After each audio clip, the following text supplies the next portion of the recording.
বলো তো বন্ধুরা, এটা কি গাছ?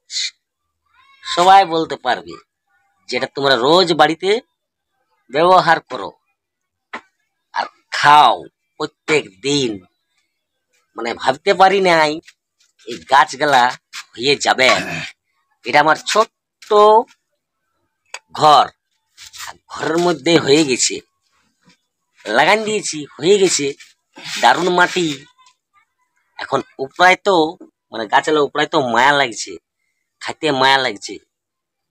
এটা হইলেও আলু গাছ। আলু দু চারটা দিয়েছিলি লাগাই, ঝপ করে মানে হয়ে গেছে। মানে বুঝো এই মাটিটা কত মানে, এই যে মাটি আমার কত মানে উন্নত।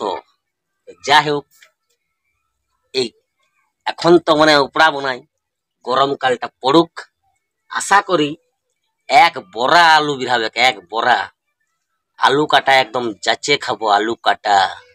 ঠিক আছে না? এরকম দু চারটে আলু লাগান দিলে গাছ হয়ে যাবে। এগুলা হচ্ছে আলু গাছ। দেখো আলু কত সুন্দর। এখনো প্রায় দেখাবো নাই, যখন হোক। এখন আলু গুলা বসে নাই, বসবে তখন আলু একদম ঝপা ঝপ বিরাবে।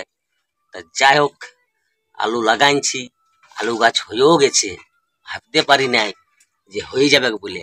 আর এই যে উপর দিকটা দেখছো না, এটা হচ্ছে আমার ফুল গাছ। ফুল গাছের নিচে লাগাইছি, হয়ে গেছে একদম রাস্তা ধারটায়। এই যে দেখো,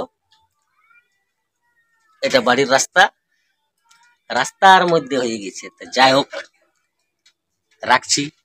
আবার অন্যদিন অন্য কিছু ছোট ব্লগ অবশ্যই দেখাবো। Bye bye.